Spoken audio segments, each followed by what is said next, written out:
Today, we're going to cover 17 Easter eggs you may have missed from Esrahaddon. In doing so, we are obviously going to have some spoilers for Esrahaddon, but we'll also have some spoilers for the Riyria series, Legend series, and Fairlane as well. We'll start with the more obvious Easter eggs and work our way to the more obscure ones as we go. So let's get started. We start out with the horse of Teshlor Griffith, which Esrahaddon rides back from the Mystic Woods on, which is named Grigor, which is an obvious reference to everyone's favorite giant from the Legend series. Jerish mentions multiple times about a character from his past named Deacon Kyle from the Riyria Seminary, who helped him as a young child and even gave him a blanket. The name Kyle is another one of Turin's monikers, and most likely gives us another insight at Turin working behind the scenes. When Ulin questions Jerish about him using 3 swords, he responds, "My father used to say there's wisdom in using the right tool for the job."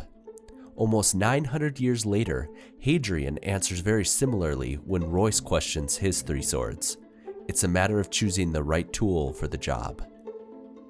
When Esrahaddon is figuring out where to hide the horn, the passage reads, "Whether there was or wasn't, Esrahaddon needed to find a place to hide the horn."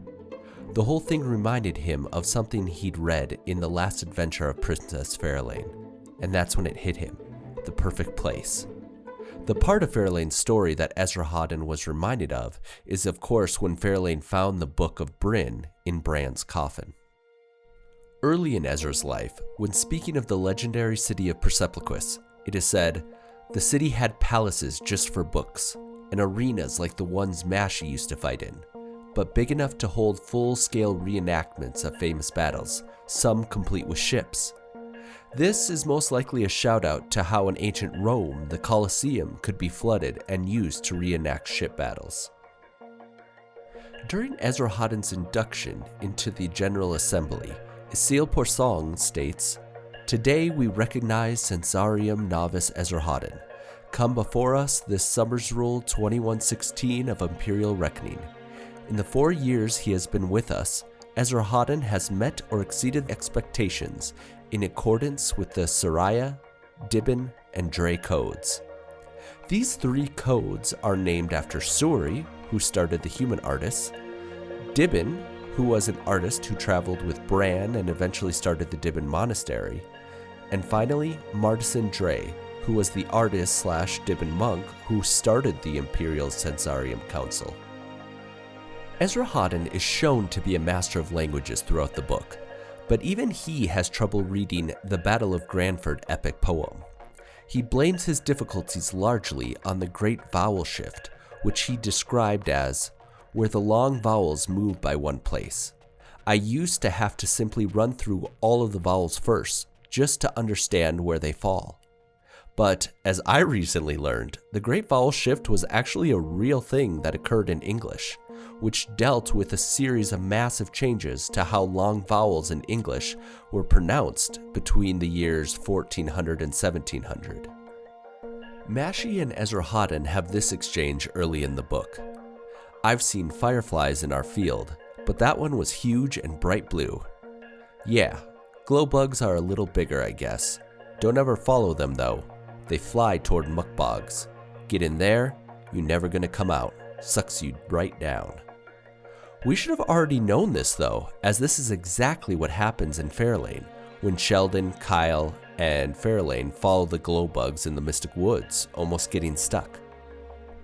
Near the end of the book, Ulrich is explaining some of the intricacies of the abilities of the medallions, and he states, "It will do what you want, certainly, and also stop the most direct assaults, but something really powerful like a focused strike from behind, or say one of those conjured creatures, a Galarabrin?"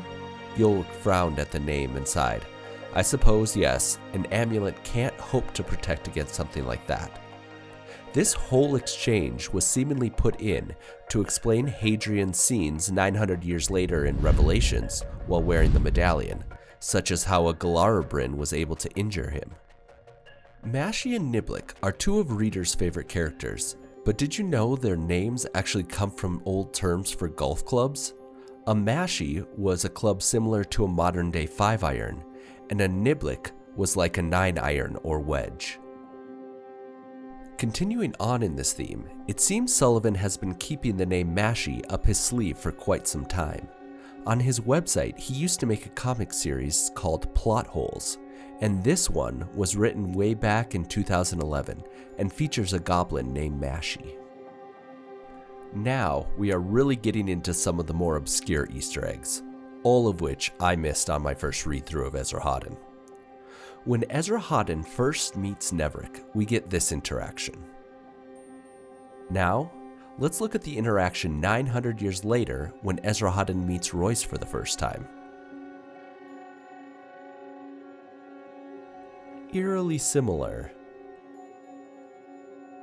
Next, we have the Meiningen. At first glance, this one might seem obvious. In Esrahaddon, we learned Meiningen was one of the regions that was mostly destroyed by the Rivas. And in the Legends series, we learn that the Durayan clan worshipped their battle gods, called the Meiningen. But that itself isn't the Easter egg. The interesting part is that the Durayan gods were actually comprised of 3 gods of war. And how was Meiningen destroyed? By the 3 Riva working together. It seems likely that the humans who were present for the 3 Rivas' actions probably passed down the legend, which wound up creating the triple gods. In Esrahaddon, we get this interaction between 2 of our least favorite characters, Hannes and Sadar Shakar. Ulin is no more a mushroom than she is a wagon. She's a person, a very attractive female person. You like humans too, don't you? Hannes shook his head. I've seen the way you look at a few of the women in Persepliquis. Oh, I've done more than look, my friend. Hannes shivered. This is more than just a line showing Hannes' bigotry.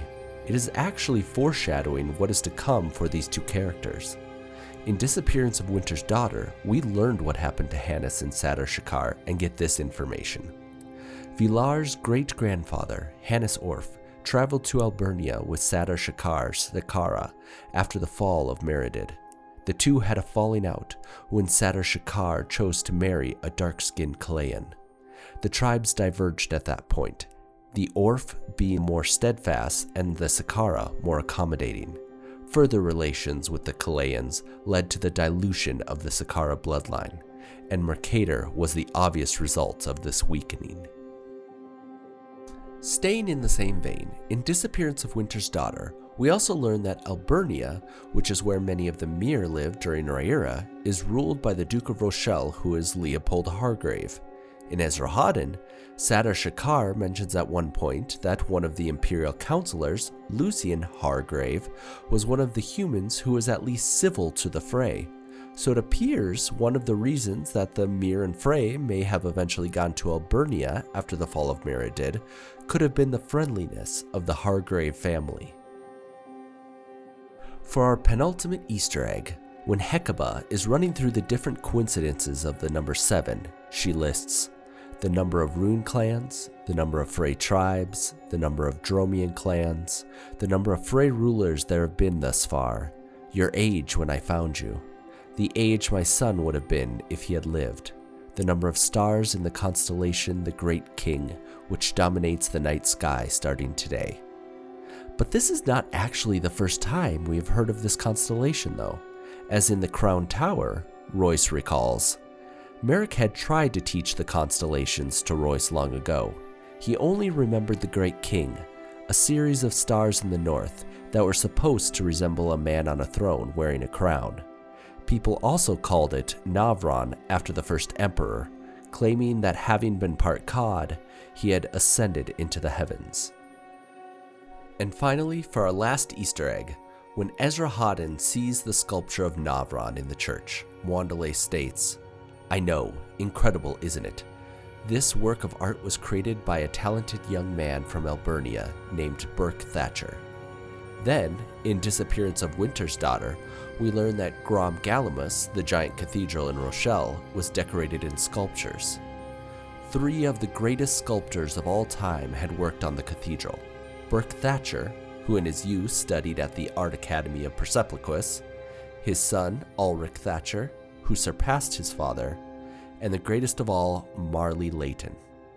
It appears that Burke Thatcher was not in Persepolis during its destruction and kept his relationship with the church alive. Thank you so much for watching today's video. Be sure to subscribe and watch my other videos to learn more about the world of Elan and Riyria. Thanks!